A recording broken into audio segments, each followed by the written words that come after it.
আসসালামু আলাইকুম। এটিএন বাংলা সংবাদে সবাইকে স্বাগত জানাচ্ছি। আপনাদের সাথে আছি নাজিয়াত শাহরিন। শুরুতেই বিআরবি কেবলস সংবাদ শিরোনাম। বিনা প্রতিদ্বন্দ্বিতায় বিসিবির নতুন সভাপতি নির্বাচিত হলেন আমিনুল ইসলাম বুলবুল সহ সভাপতি ফারুক আহমেদ ও সাখাওয়াত হোসেন। ৩ ক্যাটাগরিতে ২৫ পরিচালক নির্বাচিত। দল বা ব্যক্তি নয়, জুলাই আন্দোলনে মাস্টারমাইন্ড জনগণ। বিবিসি বাংলাকে তারেক রহমান। আওয়ামী লীগের গুম খুন আর ৭১ জামায়াতের বিতর্কিত ভূমিকার জবাব দাবি।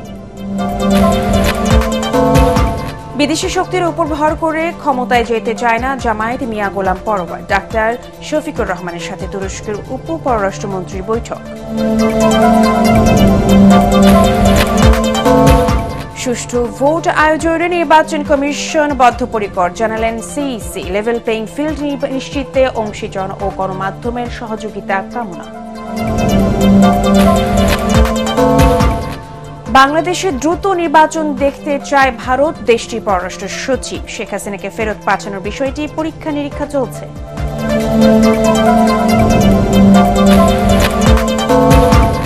এবং আওয়ামী সরকারের আমলের আলোচিত বিচার বহির্ভূত হত্যা ও গুমের কয়েকটি মামলার তদন্ত প্রতিবেদন চলতি সপ্তাহে চিফ প্রসিকিউটর।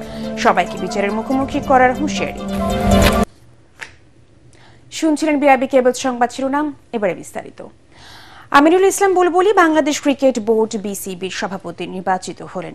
সরকারি হস্তক্ষেপ আর পক্ষপাতিত্বের অভিযোগে দুষ্ট বিসিবি নাটকীয় নির্বাচনের পর বিজয়ী হয়ে আমিনুল ইসলাম বুলবুল গণমাধ্যমকে জানান, কে আছে আর কে নেই সেটা বড় বিষয় নয়।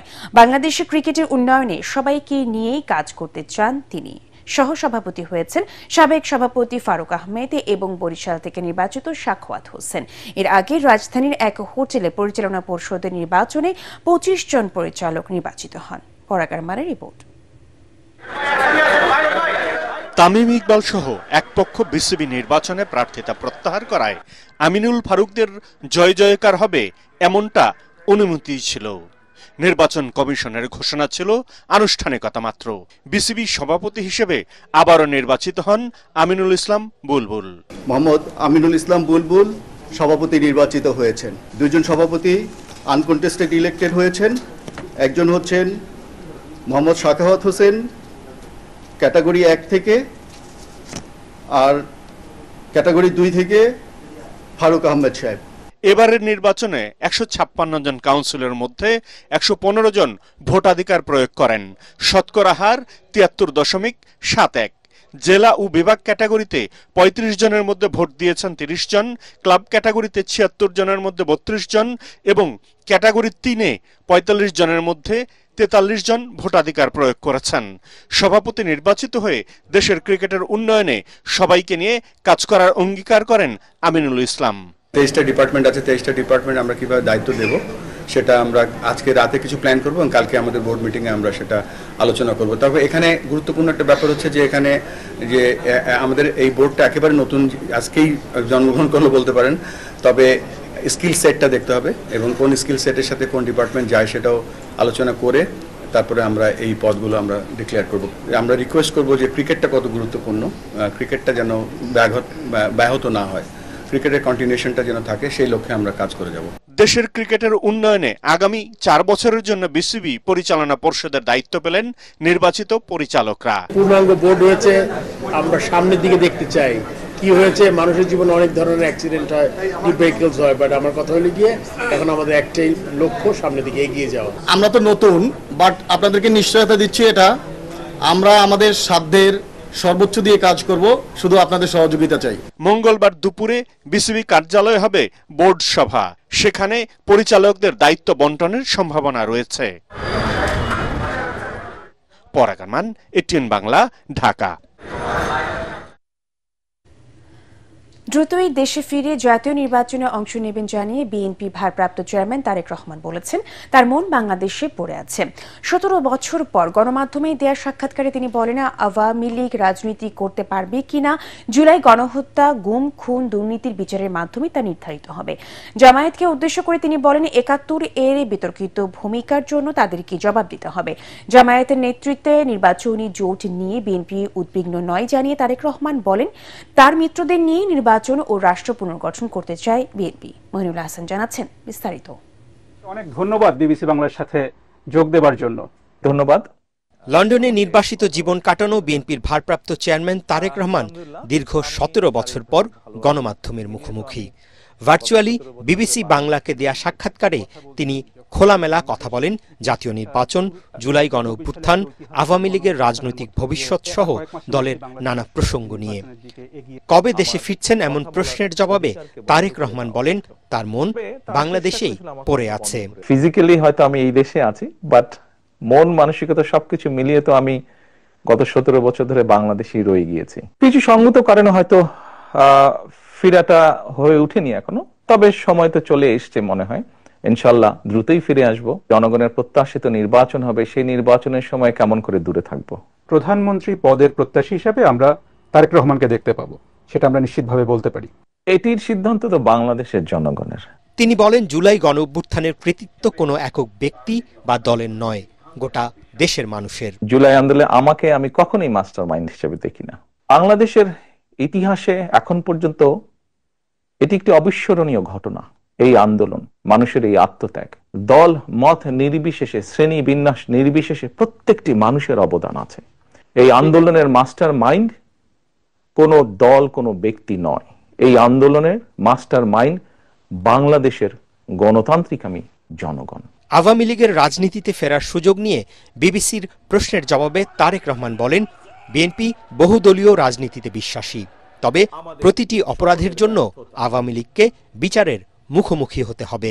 দল হিসাবে তারা যদি অন্যায় করে থাকে তাহলে দেশের আইন অনুযায়ী তার বিচার হবে। সোজা কথায় অন্যায়কারীর বিচার হতে হবে, তো সেটি ব্যক্তি হোক, সেটি দলই হোক। মুক্তিযুদ্ধে জামাত ইসলামের ভূমিকা, দলটির সম্ভাব্য নির্বাচনী জোট নিয়েও বিএনপির অবস্থান তুলে ধরেন দলটির ভারপ্রাপ্ত চেয়ারম্যান। 71 সালে কোন রাজনৈতিক দল যদি তাদের কোনো বিতর্কিত ভূমিকা থেকে থাকে তাহলে তাদের জবাব তারাই দিবেন। ইলেকশনে প্রতিযোগিতা থাকতেই পারে, প্রতিদ্বন্দ্বিতা থাকতেই পারে, এতে উদ্বেগের কি আছে? বিএনপি তো আগেও নির্বাচন করেছে, কম্পিটিশন করেই বিএনপি নির্বাচন করেছে, প্রতিযোগিতা করেছে, উদ্বেগের কিছু নাই। তো গেল 1.5 দশক তার পরিবার ও দলের উপর চলা অবর্ণনীয় নির্যাতনের কথা উল্লেখ করে তারেক রহমান বলেন আইন অনুযায়ী এর বিচার হতে হবে। আমি যখন এখানে আসি আমার ভাইকে আমি রেখে এসেছিলাম, ছোট ভাইকে, আমার সুস্থ মাকে আমি রেখে এসেছিলাম, একটি ঘর রেখে এসেছিলাম যেই ঘরে আমি এবং আমার ছোট ভাই বড় হয়েছি, যেই ঘরে আমার বাবার স্মৃতি ছিল, সেই স্মৃতিগুলোকে ভেঙে চুরে ধুলায় মিশিয়ে দেওয়া হয়েছে। এটি শুধু আমার কাহিনী না, এরকম কাহিনী বাংলাদেশের হাজার হাজার পরিবারের। এই সকল নির্যাতনের জন্য যারা দায়ী, যারা এসবের হুকুম দিয়েছে, তাদের প্রত্যেকের বিচার হতে হবে। এটি প্রতিশোধের কোনো বিষয় নয়, এটি ন্যায়ের কথা, এটি আইনের কথা। তিনি জানান শারীরিক সুস্থতার উপর নির্ভর করছে বেগম খালেদা জিয়ার জাতীয় নির্বাচনে অংশগ্রহণ। এছাড়াও তার স্ত্রী কন্যার রাজনীতিতে যোগ দেওয়ার সম্ভাবনা নিয়ে প্রশ্নের জবাবে তারেক রহমান বলেন এটি ভবিষ্যৎ বলে দেবে। জনগণের সিদ্ধান্তে আমরা বিশ্বাস করি। মইনুল হাসান, এটিএন বাংলা, ঢাকা। বাংলাদেশের মানুষ যতবার অবাধ সুষ্ঠু নির্বাচনে সুযোগ পেয়েছে ততবার বিএনপির পক্ষে রায় দিয়েছে বলে দাবি করেছেন দলের ভারপ্রাপ্ত চেয়ারম্যান তারেক রহমান। পিরোজপুর সদরে আওয়ামী লীগ সরকারের আমলে সন্ত্রাসীদের হামলায় আহত বিএনপি প্রবীণ কর্মী মোতালেব আকনের সাথে লন্ডন থেকে ভার্চুয়ালি সাক্ষাৎ করতে গিয়ে তিনি একথা বলেন। রাজনৈতিক সংস্কৃতি পরিবর্তনের কথা জানিয়ে তারেক রহমান বলেন প্রতিহিংসা নয়, বিএনপি সবাইকে নিয়ে জনগণের কল্যাণে কাজ করতে চায়। আমরা বিএনপি পরিবারের আয়োজনে অনুষ্ঠানে দলের সিনিয়র যুগ্ম মহাসচিব রুহুল কবির রিজভী ও সংগঠনের আহ্বায়ক আতিকুর রহমান রুমন বক্তব্য রাখেন।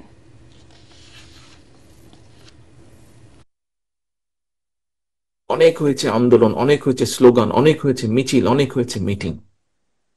এবার আসুন আমরা কম্পিটিশন করি দেশের মানুষের যে মৌলিক সমস্যাগুলো আছে, প্রত্যেকটা মানুষকে যা ছুঁয়ে যায় জীবন যুদ্ধে বেঁচে থাকার জন্য, সেই সমস্যাগুলো কতটুকু একটু একটু করে কতটুকু আমরা কমিয়ে আনতে পারি, একটু একটু করে কতটুকু আমরা মানুষকে স্বস্তি দিতে পারি, আসুন আমরা কম্পিটিশন করি সেই পরিকল্পনাগুলো গ্রহণ করার জন্য।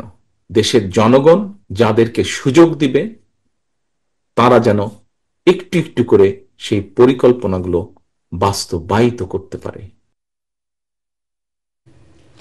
প্রধান উপদেষ্টা ডক্টর মোহাম্মদ ইউনূসের সাথে সৌজন্য সাক্ষাৎ করেছেন Islamic world educational scientific and cultural organisation ICESCO এর director general doctor Salim M Al Malik. রাষ্ট্রীয় অতিথি ভবন যমুনায় এ সাক্ষাৎ করেন তিনি। এ সময় ডক্টর মালিক প্রফেসর ইউনূসের 3.0 তত্ত্ব, দারিদ্র্য, বেকার ও কার্বন মুক্ত বিশ্ব আইসিএসকোর কৌশলগত কাঠামোকে অন্তর্ভুক্ত করার প্রস্তাব দেন। এছাড়াও তিনি দেশের চলমান সংস্কার কার্যক্রমের প্রতি পূর্ণ সমর্থন ব্যক্ত করেন এবং শিক্ষা, যুব উন্নয়ন ও টেকসই উদ্যোক্তা গঠনে আইসিএসকোর ভূমিকা তুলে ধরেন। প্রফেসর ইউনূস প্রস্তাবটি স্বাগত জানিয়ে সদস্য রাষ্ট্রগুলোর মধ্যে সামাজিক ব্যবসা ও টেকসই উন্নয়ন বিস্তারে আগ্রহ প্রকাশ করেন। এছাড়া এদিন রাষ্ট্রীয় অতিথি ভবন যমুনায় international federation for human rights এর সভাপতি এলিস মেগওয়ের সাথে সাক্ষাৎ করেন প্রধান উপদেষ্টা। এ সময় বাংলাদেশে গত 15 বছরে জোরপূর্বক গুম ও মত প্রকাশের স্বাধীনতা হরণ নিয়ে উদ্বেগ প্রকাশ করেন এলিস মেগওয়ে। সাক্ষাতে ডক্টর ইউনূস মানবাধিকার কর্মীদের আরও বেশি বেশি বাংলাদেশ সফরের আহ্বান জানান।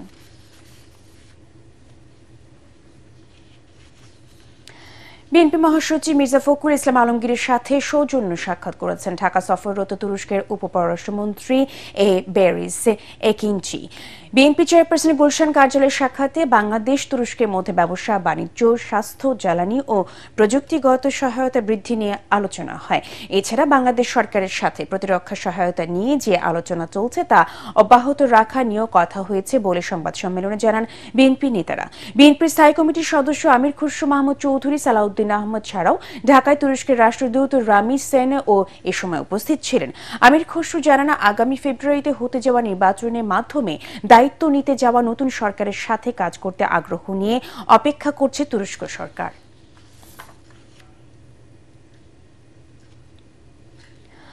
বাংলাদেশ জামায়াতে ইসলামীর ব্যাপারে বহির্বিশ্বের আগ্রহ বাড়লেও বিদেশি কোনো শক্তির হাত ধরে তারা ক্ষমতায় যেতে চায় না বলে মন্তব্য করেছেন দলটির সেক্রেটারি জেনারেল মিয়া গোলাম পরোয়ার। বিকেলে জামায়াতে আমির ডাক্তার শফিকুর রহমানের বসুন্ধরা বাসভবনে বৈঠক করেন বাংলাদেশে সফররত তুরস্কের উপপররাষ্ট্রমন্ত্রী বেরিস একিঞ্চি। বৈঠক পরবর্তী সংবাদ সম্মেলনে এই মন্তব্য করেন গোলাম পরোয়ার। এ সময় তিনি আরও বলেন, সব রাজনৈতিক দল সংস্কারের বিষয়ে ঐকমত্য হলে বাংলাদেশে সুষ্ঠু নির্বাচন সম্ভব বলে তুরস্কের পররাষ্ট্রমন্ত্রীকে জানিয়েছেন জামায়াতে আমির। বৈঠককালে ফিলিস্তিনি ও রোহিঙ্গা ইস্যুতে তুরস্কের প্রেসিডেন্টের ভূমিকার প্রশংসা করেছেন জামায়াতে আমির বলে জানান মিয়া গোলাম পরোয়ার।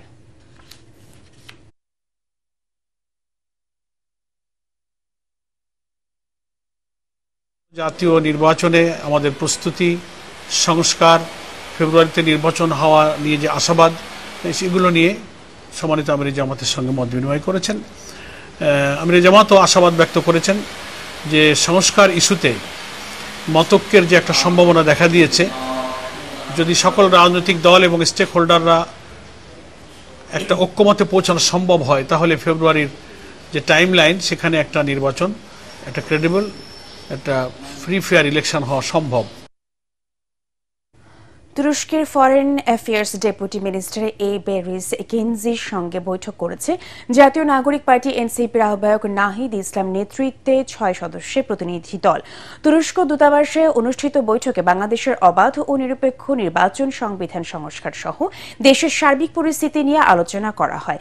এছাড়া বাংলাদেশ ও তুরস্কের যৌথ অর্থনৈতিক কমিশন, দ্বিপাক্ষিক সহযোগিতা, ইউথ এক্সচেঞ্জ ও রোহিঙ্গাদের প্রত্যাবাসনের বিষয়েও মতবিনিময় করা হয়। বৈঠকে এনসিপির আহ্বায়ক নাহিদ ইসলাম তুর্কি মন্ত্রীকে ধন্যবাদ জানান এবং দুই দেশের সম্পর্ক আরও শক্তিশালী করার প্রত্যাশা জানান।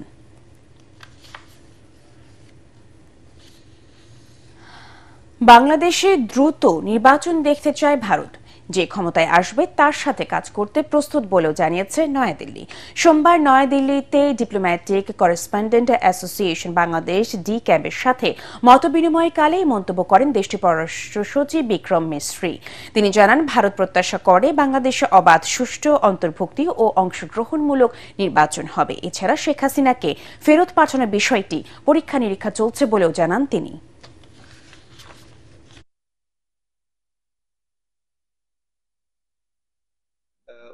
we look forward to the earliest possible elections in Bangladesh, free, fair, participatory and inclusive elections, and we remain ready to deal with any government that emerges from these elections with a popular mandate. Awami সরকারের আমলে আলোচিত বিচার বহির্ভূত হত্যা ও গুমের কয়েকটি মামলার তদন্ত প্রতিবেদন এ সপ্তাহের মধ্যে আন্তর্জাতিক অপরাধ ট্রাইব্যুনালে জমা দেবে তদন্ত সংস্থা। চিফ প্রসিকিউটর তাজুল ইসলাম বলেন, সবাইকে বিচারের মুখোমুখি হতে হবে, কেউ পার পাবে না। এদিকে জুলাই গণ আন্দোলনে কুষ্টিয়ায় 6 জনকে হত্যা সহ মানবতা বিরোধী অপরাধের মামলায় আওয়ামী লীগ নেতা মাহবুবুল আলম হানিফ সহ 4 জনের বিরুদ্ধে অভিযোগ আমলে নিয়েছে ট্রাইব্যুনাল। সেই সাথে তাদের বিরুদ্ধে গ্রেফতারি পরোয়ানা জারি করা হয়েছে। রিপোর্টে আরো জানাচ্ছেন হুমায়ুন চিস্তি। জুলাই আন্দোলন দমাতে রাজধানী ঢাকা সহ 50টিরও বেশি জেলায় মারণাস্ত্র ব্যবহার করে নির্বিচারে মানুষ হত্যা করে পুলিশ। এতে আরো তীব্রতর হয় ছাত্র জনতার আন্দোলন। শেষ পর্যন্ত দেশ ছেড়ে পালাতে বাধ্য হন শেখ হাসিনা। কুষ্টিয়ায় 6 জনকে হত্যাসহ মানবতাবিরোধী অপরাধের 3টি অভিযোগে আওয়ামী লীগ নেতা মাহবুবুল আলম হানিফ সহ 4 জনের বিরুদ্ধে রোববার আন্তর্জাতিক অপরাধ ট্রাইব্যুনাল 2-এ আনুষ্ঠানিক অভিযোগপত্র জমা দেয় প্রসিকিউশন। এই মামলায় সবাই পলাতক। সোমবার অভিযোগ আমলে নিয়ে আসামিদের বিরুদ্ধে গ্রেফতারি পরোয়ানা জারি করে ট্রাইব্যুনাল। মাহবুবুল আলম হানিফ আওয়ামী লীগের প্রভাবশালী নেতা হওয়ার কারণে তাদের কোর কমিটির সদস্য হিসাবে আওয়ামী লীগের প্রত্যেকটি ডিসিশন মেকিংয়ে তার ভূমিকা রয়েছে। তার বিরুদ্ধে কমান্ড রেসপন্সিবিলিটির অভিযোগ আনা হয়েছে। 14 অক্টোবর এই পলাতক আসামিদের গ্রেপ্তার করে ট্রাইব্যুনালে উপস্থিত করার জন্য দিন ধার্য করেছেন। প্রত্যেককেই বিচারের মুখোমুখি হতে হবে। কেউ পার পেয়ে যাবেন, কাউকে ইনডেমনিটি দেওয়া হবে, কেউ পালিয়ে থেকে বাঁচার চেষ্টা করবেন, এই ধরনের দুরাশা করে লাভ নেই। গুমের মামলার অগ্রগতির বিষয়ে চিফ প্রসিকিউটর বলেন, সব মামলা শেষ না হলেও প্রধান কয়েকটি মামলার তদন্ত রিপোর্ট এ সপ্তাহে পাওয়া যাবে। গুমের মামলা তো অনেক, সবগুলো শেষ না হলেও প্রধান কয়েকটি মামলার তদন্ত রিপোর্ট এই সপ্তাহে দাখিল হবে। এই ব্যাপারে আপনারা নিশ্চিত থাকুন। এটা যেহেতু কমপ্লেক্স মামলা, সেজন্য খুব খুঁটিনাটি বিষয়গুলো আমরা চেক করছি। তদন্ত রিপোর্ট এই সপ্তাহে পেয়ে যাবেন। ট্রাইব্যুনাল 1-এ শেখ হাসিনা সহ 3 আসামির বিরুদ্ধে মামলায় দ্বিতীয় দিনের মতো মামলার শেষ সাক্ষী ও তদন্ত কর্মকর্তা মোহাম্মদ আলমগীরকে জেরা করেন রাষ্ট্রনিযুক্ত আসামি পক্ষের আইনজীবী। এছাড়া ট্রাইব্যুনাল 2-এ রংপুরে আবু সাইদ হত্যা মামলায় সাক্ষ্য দেন 2 জন পুলিশ কর্মকর্তা। হুমায়ুন চিস্তি, এটিএন বাংলা, ঢাকা। নানা সীমাবদ্ধতার মধ্যেও নির্বাচন কমিশন অবাধ ও সুষ্ঠু নির্বাচন করতে বদ্ধপরিকর বলে জানিয়েছেন প্রধান নির্বাচন commissioner AMM Nasiruddin. Level playing field নিশ্চিতে গণমাধ্যম সহ অংশীজনদের সহযোগিতা কামনা করে তিনি বলেন, নির্বাচনে এআই টেকনোলজির অপব্যবহার রোধে ইলেকট্রনিক্স মিডিয়াকে ভূমিকা রাখতে হবে। নির্বাচন কমিশনে গণমাধ্যমের প্রতিনিধিদের সাথে সংলাপে তিনি একথা বলেন। এই সময় নির্বাচনে সাংবাদিকদের তথ্য সংগ্রহের অবাধ সুযোগ এবং নিরাপত্তা নিশ্চিত করার দাবি জানান সাংবাদিকরা। আরও জানাচ্ছেন মুশফিকুর রহমান। ত্রয়োদশ জাতীয় সংসদ নির্বাচন নিয়ে সাংবাদিকদের সাথে প্রধান নির্বাচন কমিশনারের সংলাপে অংশ নেন বিভিন্ন গণমাধ্যমের প্রতিনিধিরা। এ সময় নির্বাচনকে অবাধ এবং সুষ্ঠু করতে নানা মতামত এবং পরামর্শ তুলে ধরেন সাংবাদিকরা।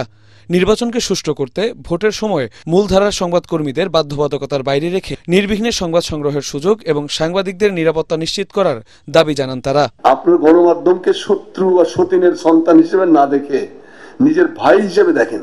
গণমাধ্যম যে হেল্পটা আপনাদের করতে পারবে স্বচ্ছতার বিচার করার ক্ষেত্রে, সুষ্ঠুতা বিচার করার ক্ষেত্রে, আপনাদের নিরপেক্ষতা বিচার করার ক্ষেত্রে গণমাধ্যম আপনাদেরকে সবচেয়ে বেশি সাহায্য করতে পারে। আমরা কোন কেন্দ্রে যাই, যে কেন্দ্রে আমরা খবর পাই যে ওই কেন্দ্রে ভোট রিগিং হচ্ছে, মেইন স্ট্রিম মিডিয়াকে আপনারা কাজ করার জন্য অবাধ পরিবেশ তৈরি করে দেন। এত প্রতিবন্ধকতা দরকার নাই যে আমরা কতক্ষণ থাকবো, কার অনুমতি নিয়ে যাব। আমার কাছে যখন আমার পাসটা থাকবে সেটাই আমার জন্য অনুমতি। আমাকে আবার প্রিজাইডিং অফিসারকে খুঁজে তাকে অবহিত করতে হবে কেন? এতে প্রবাসীদের ভোট গ্রহণে গোপনীয়তা রক্ষার চ্যালেঞ্জের কথা তুলে ধরে নির্বাচন কমিশনার আবুল ফজল মোহাম্মদ সানাউল্লাহ বলেন, প্রবাসী ভোটের বিষয়ে পোস্টাল ব্যালট নিয়ে প্রথম চ্যালেঞ্জ সাইবার অ্যাটাক। তা মোকাবেলায় কাজ করছে ইসি। ভোটটাকে বিতর্কিত করার জন্য যে ভোটের প্রবাহ প্রবাস থেকে এইরকম, যার আসলে কোনো সুযোগ নাই। So this is a challenge. এখন এটাকেও আমাদেরকে মোকাবেলা করতে হবে, যদিও বা পোস্টাল ব্যালটের ক্ষেত্রে individual ballot can be traced. এ সময় প্রধান নির্বাচন কমিশনার বলেন, অবাধ ও সুষ্ঠু নির্বাচন আয়োজন গণমাধ্যমের সহযোগিতা ছাড়া সম্ভব নয়। তিনি বলেন, এআই টেকনোলজির অপব্যবহার রোধে ইলেকট্রনিক মিডিয়াকে ভূমিকা রাখতে হবে। আমাদের নিয়ত একদম পরিষ্কার, আমরা আপনাদেরকে সাথে চাই, আপনারা ইলেকশনের কেন্দ্রে যাবেন, পত্রিকা ঘটনা তুলে ধরবেন। কেবল প্রবাসী নয়, নির্বাচনে ভোটের দায়িত্ব পালন করা প্রায় 10 লাখ নির্বাচনী কর্মকর্তার ভোটের ব্যবস্থা করা হবে বলেও জানান সিইসি। ইলেকশন সিস্টেমের সাথে যারা জড়িত থাকেন ইলেকশনের দিন, তারা তো ভোট দিতে পারে না, কিন্তু আমরা এবার ইনশাল্লাহ ওটা নিশ্চিত করব। প্রায় অ্যাবাউট 1 মিলিয়ন পিপল, প্রায় 10 লক্ষ লোক রাফলি, তাদের ভোটের ব্যবস্থা আমরা ইনশাল্লাহ নিশ্চিত। নির্বাচন কমিশনের ভাবমূর্তি ফিরিয়ে আনা এবং আগামী নির্বাচনকে সুষ্ঠু ও গ্রহণযোগ্য করতে সবার সদিচ্ছা এবং প্রচেষ্টা প্রয়োজন বলে জানান নির্বাচন কমিশনাররা। মুশফিকুর রহমান, এটিএন বাংলা, ঢাকা। জাতীয় নির্বাচনের আগে গণভোট আর সংখ্যানুপাতিক পদ্ধতি বিআর এর দাবি তুলে জাতিকে বিভক্ত করা হচ্ছে বলে অভিযোগ করেছেন বিএনপির স্থায়ী কমিটির সদস্য সালাউদ্দিন আহমদ। জাতীয় প্রেসক্লাবে আলোচনা সভায় তিনি বলেন, রাজনৈতিক দলগুলোর বিভেদ, জুলাই সনদ বাস্তবায়ন, গণভোট নিয়ে বিতর্ক আসন্ন নির্বাচনের জন্য বড় চ্যালেঞ্জ হয়ে দাঁড়িয়েছে। তিনি দাবি করেন, জুলাই সনদ বাস্তবায়নে জনগণের রায় নেয়ার পক্ষে সবাই একমত হয়েছে। নির্বাহী আদেশে রাজনৈতিক দল নিষিদ্ধের বিরোধিতা করে সালাউদ্দিন আহমেদ বলেন, বিচারিক প্রক্রিয়ায় এটি নির্ধারণ হওয়া উচিত। নাগরিক ঐক্যের সভাপতি মাহমুদুর রহমান মান্না বলেন, ঘোষিত সময়ের মধ্যে জাতীয় নির্বাচন হতে হবে। নির্বাচন যাতে অনুষ্ঠিত না হতে পারে এই জন্য কথিত ফ্যাসিস্ট গোষ্ঠী তো ফ্যাসিবাদী গোষ্ঠী তো চেষ্টা করবেই। জটিকা মিছিল বা গেরিলা টাইপের দুই একটা মিছিল দিয়ে রাতের অন্ধকার অথবা শুভে সাদেকের সময় ফটো টোটো তুলে তাদের নেতাদের কাছে পাঠিয়ে দিচ্ছে। কেউ দিল্লি থেকে, কেউ ফ্রান্স থেকে বয়ান টয়ান দিচ্ছে। এগুলো বাংলাদেশের মানুষ পাত্তা দেয় না। আমরা যদি একটা অংশগ্রহণমূলক নির্বাচন করতে চাই, ফ্যাসিস্ট গোষ্ঠীর যে রাজনৈতিক দল হিসাবে তার বিচারিক ব্যবস্থা, সেটা যেন আমরা ত্বরান্বিত করার জন্য সবাই উদ্যোগ নেই। আগামী নির্বাচনে শাপলা প্রতীক নিয়েই এনসিপি নির্বাচনে অংশ নেবে বলে মন্তব্য করেছেন দলটির উত্তরাঞ্চলের মুখ্য সংগঠক সার্জিস আলম। এ সময় যে মার্কাগুলো মানুষের হাসির খোরাক যোগায় সেগুলো বাদ দিয়ে নতুন করে তালিকা তৈরির জন্য নির্বাচন কমিশনকে অনুরোধ জানান সার্জিস। অভ্যুত্থান পরবর্তী বাংলাদেশে সবার ন্যায় সঙ্গত অধিকার নিশ্চিত করতে না পারলে নির্বাচন কমিশন আস্থা হারাবে বলে মন্তব্য করেন এনসিপির এই নেতা। একটা স্বাধীন সাংবিধানিক প্রতিষ্ঠান হিসেবে যদি তাদের স্বকীয়তা বজায় না রাখতে পারে, যদি কোনো প্রভাবের দ্বারা প্রভাবিত হয়ে আমাদের এই ন্যায়সঙ্গত অধিকারটা আমাদেরকে না দেয়, এনসিপিকে শাপলা প্রতীক না দেয়, আমরা মনে করি এই নির্বাচন কমিশন আগামী নির্বাচন কমিশন হিসেবে কাজ করার সম্পূর্ণ আস্থা হারিয়ে ফেলে। চিকিৎসা শাস্ত্রে এবছর যৌথভাবে নোবেল পুরস্কার পেলেন যুক্তরাষ্ট্রের ম্যারি ইব্রানকো, ফ্রেড র্যামস্টেল এবং জাপানের শিমন সাকাগুচি। চিকিৎসা বিশ্ববিদ্যালয়ে অসামান্য অবদানের জন্য বিশ্বের সবচেয়ে সম্মানজনক এই পুরস্কার জিতলেন তারা। নোবেল কর্তৃপক্ষ জানায়, পরিফেরাল হিউম্যান টলারেন্স নিয়ে গবেষণার জন্য তাদের এই পুরস্কার দেওয়া হয়েছে। ম্যারি ইব্রানকো যুক্তরাষ্ট্রের সিয়াটলের ইনস্টিটিউট ফর সিস্টেমস বায়োলজি গবেষক, ফ্রেড র্যামস্টেল সান ফ্রান্সিসকো সোনোমা বায়োথেরাপিউটিক্সের গবেষক এবং শিমন সাকাগুচি জাপানের ওসাকা বিশ্ববিদ্যালয়ের গবেষক। বাংলাদেশ সময় বিকেল 3:30টায় সুইডেনের স্টকহোম থেকে তাদের নাম ঘোষণা করে ক্যারোলিনস্কা ইনস্টিটিউট। রীতি অনুযায়ী প্রতি বছর অক্টোবর মাসের প্রথম সোমবার চিকিৎসা শাস্ত্রে নোবেল জয়ীর নাম ঘোষণার মধ্য দিয়ে শুরু হয় এই আয়োজন। এরপর পর্যায়ক্রমে পদার্থবিজ্ঞান, রসায়ন, সাহিত্য, অর্থনীতি, শান্তি এই 6 বিভাগে 6 দিন নোবেল বিজয়ীদের নাম ঘোষণা করা হবে।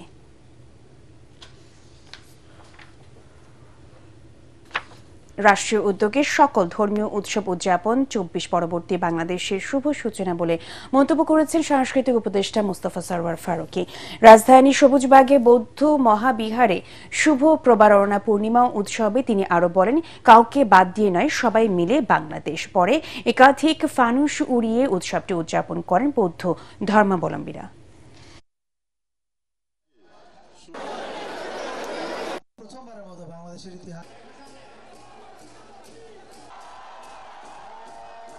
রাষ্ট্র তার উদ্যোগে সকল ধর্মের এবং সকল জাতিগোষ্ঠীর উৎসবকে যে সেলিব্রেট করছে, এইটা আমি মনে করি 24 পরবর্তী বাংলাদেশের একটা দারুণ সূচনা। এটা আমরা চলে যাওয়ার পরেও যারা আসবে এটা চলতেই থাকবে, এটা আর থামবে না। ভারতের দার্জিলিং সহ পার্বত্য অঞ্চলে টানা বৃষ্টি আর পাহাড়ি ঢলের কারণে বাংলাদেশে ভয়াবহ বন্যা পরিস্থিতি তৈরি হয়েছে। তিস্তা সহ সীমান্ত ঘেঁষা নদীগুলোর পানি বাড়ায় বন্যার আশঙ্কা দেখা দিয়েছে দেশের উত্তরাঞ্চলে।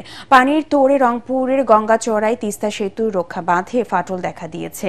তবে রোববার নীলফামারী ও লালমনিরহাট নিম্নাঞ্চলে পানি ঢুকে পড়ল। সোমবার সকাল থেকে অবস্থা কিছুটা উন্নতি হয়েছে।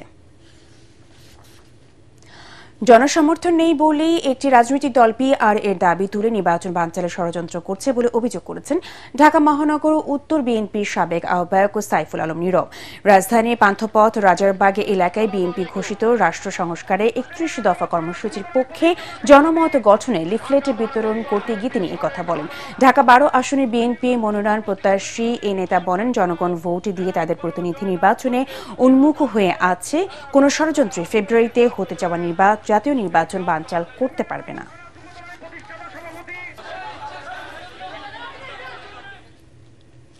শিক্ষকদের মাথায় মুকুট পরিয়ে সম্মান জানিয়ে বিশ্ব শিক্ষক দিবস পালন করল যশোর আদ্দিন নার্সিং ইনস্টিটিউটের শিক্ষার্থীরা। পুলের হাটে কলেজটির হলরুমে আয়োজিত অনুষ্ঠানে প্রধান অতিথি ছিলেন আদ্দিন সকিনা মেডিকেল কলেজ হাসপাতাল ও আদ্দিন নার্সিং ইনস্টিটিউটের অ্যাসোসিয়েট ডিরেক্টর নাজমুল নাহার।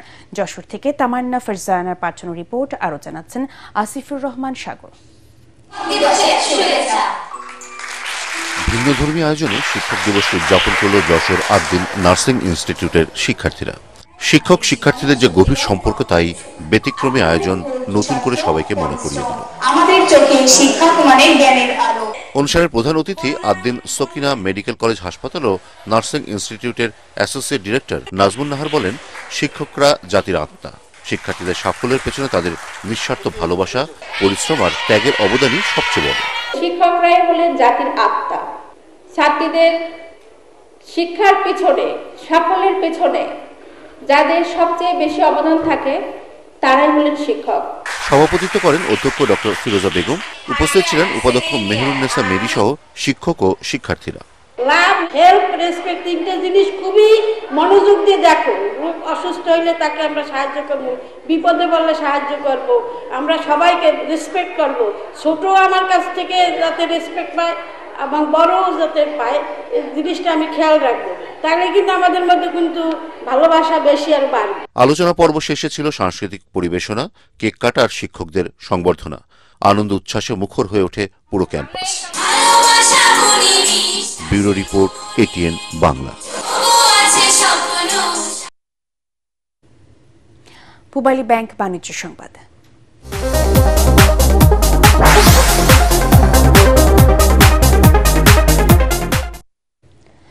দেশের নির্মাণ খাতে নতুন সম্ভাবনা দ্বার উন্মোচনের লক্ষ্যে জয়পুরহাট ঢালাই স্পেশাল সিমেন্টের ডিলার মেসার্স মাস্টার ট্রেডার্স উদ্বোধন করা হয়েছে। উদ্বোধনী অনুষ্ঠানে বক্তারা জানান, যে কোনো নির্মাণ কাজ, বিশেষ করে ছাদ, বিম ও কলামের দ্রুত এবং শক্তিশালী নির্মাণের জন্য এটি অত্যন্ত কার্যকর। এছাড়া র্যাপিড হার্ডেনিং হওয়ায় দীর্ঘমেয়াদী শাটারিং এর প্রয়োজনীয়তা কমিয়ে খরচও বাঁচায়। অনুষ্ঠানে মেঘনা গ্রুপ অফ ইন্ডাস্ট্রিজের senior GM brand Kazi Mohammad Mohiuddin, DGM বিক্রয় ও বিপণন আশিক আহমেদ, মেসার্স মাস্টার ট্রেডার্সের স্বত্বাধিকারী ইশতিয়াক আহমেদ সহ স্থানীয় ঠিকাদার, খুচরা বিক্রেতা ও প্রকৌশলীরা উপস্থিত ছিলেন।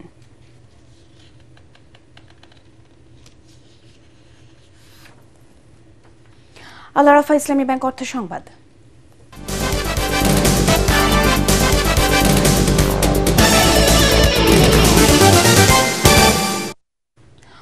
অপরিকল্পিত নগরায়ণ শুধু ঢাকা বা চট্টগ্রাম নয়, সারা দেশে ছড়িয়ে গেছে বলে মন্তব্য করেছেন গণপূর্ত ও গৃহায়ণ উপদেষ্টা আদিলুর রহমান খান। বিশ্ব বসতি দিবস উপলক্ষে তিনি কথা বলেন। ভূমির সঠিক ব্যবহার, সাশ্রয়ী আবাসন, পরিকল্পিত উন্নয়নের মাধ্যমে সকলের জন্য আবাসন নিশ্চিত করা যেতে পারে বলে জানান আদিলুর রহমান খান। অনুষ্ঠানে পরিবেশ উপদেষ্টা সৈয়দ রিজওয়ানা হাসান বলেন, বস্তিবাসীকে পুনর্বাসনের পরিকল্পনা করার চেয়ে স্থানীয়ভাবে জেলা পর্যায়ে তাদের সমস্যা সমাধান করার তাগিদ দেন তিনি।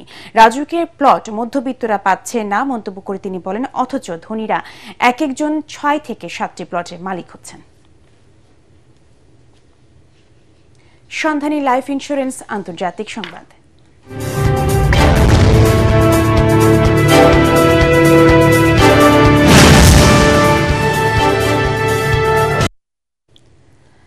গাজায় যুদ্ধবন্ধে আজ জরুরি বৈঠকে বসতে যাচ্ছে হামাস ও ইসরায়েলের প্রতিনিধি দল। বৈঠকের আগে প্রতিনিধিদের যুদ্ধবন্ধে দ্রুত পদক্ষেপ নেওয়ার আহ্বান জানিয়েছেন মার্কিন প্রেসিডেন্ট ডোনাল্ড ট্রাম্প। স্থানীয় সময় রোববার সামাজিক যোগাযোগ মাধ্যমে দেয়া এক পোস্টে তিনি এই আহ্বান জানান। এ সময় ট্রাম্প বলেন, ফিলিস্তিনের সশস্ত্র গোষ্ঠী হামাসের সঙ্গে ইতিবাচক আলোচনা হয়েছে। নিজের সামাজিক যোগাযোগ মাধ্যম ট্রুথ সোশ্যালে দেয়া পোস্টে ট্রাম্প লিখেছেন, হামাসের সঙ্গে ইতিবাচক আলোচনা হয়েছে।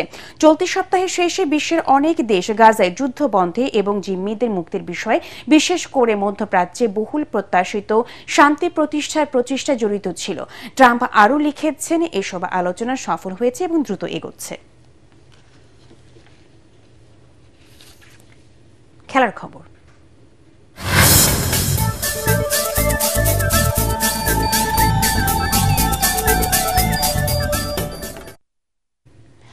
হংকং চায়নার বিপক্ষে এএফসি এশিয়ান কাপ বাছাইয়ে অংশ নেওয়ার জন্য ঢাকা পৌঁছেছেন ইংলিশ প্রিমিয়ার লিগে খেলা বাংলাদেশের মিডফিল্ডার হামজা চৌধুরী। বিকেলে জাতীয় স্টেডিয়ামে অনুশীলন করেন তিনি। সি গ্রুপ থেকে শীর্ষ 2-এ থাকা হংকং ও সিঙ্গাপুরের পয়েন্ট সমান 4 করে, আর একটি করে পয়েন্ট পেয়ে তালিকার 3 ও 4-এ আছে বাংলাদেশ এবং ভারত। ইনশাআল্লাহ আমরা সাকসেসফুল কাম করব। 9 তারিখ আমরা হংকং এর সঙ্গে ন্যাশনাল স্টেডিয়ামে খেলবো। ইনশাআল্লাহ সবাই আমরা সাপোর্ট দেব। শেষ করার আগে বিআরবি কেবল সংবাদ শিরোনামগুলো জানিয়ে দেব আরো একবার। বিনা প্রতিদ্বন্দ্বিতায় বিসিবির নতুন সভাপতি নির্বাচিত হলেন আমিনুল ইসলাম বুলবুল, সহসভাপতি ফারুক আহমেদ ও সাখাওয়াত হোসেন। 3 ক্যাটাগরিতে 25 পরিচালক নির্বাচিত। দল বা ব্যক্তি নয়, জুলাই আন্দোলনের মাস্টারমাইন্ড জনগণ, বিবিসি বাংলাকে তারেক রহমান।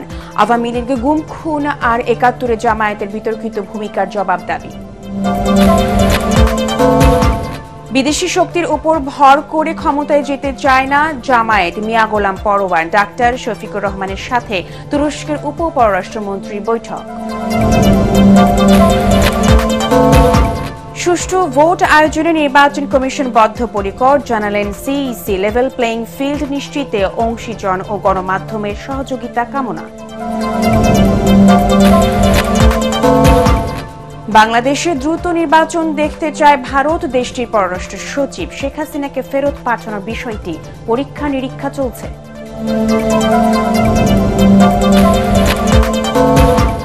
এবং আওয়ামী সরকারের আমলের আলোচিত বিচার বহির্ভূত হত্যা ও গুমের কয়েকটি মামলার তদন্ত প্রতিবেদন চলতি সপ্তাহে চিফ প্রসিকিউটর। সবাইকে বিচারের মুখোমুখি করার হুঁশিয়ারি। পরবর্তী সংবাদ দেখার আমন্ত্রণ জানিয়ে এখনকার মতো শেষ করছি। এটিএন বাংলা সংবাদ ইউটিউবে দেখতে ব্রাউজ করুন youtube/18 বাংলা নিউজ। ধন্যবাদ সবাইকে।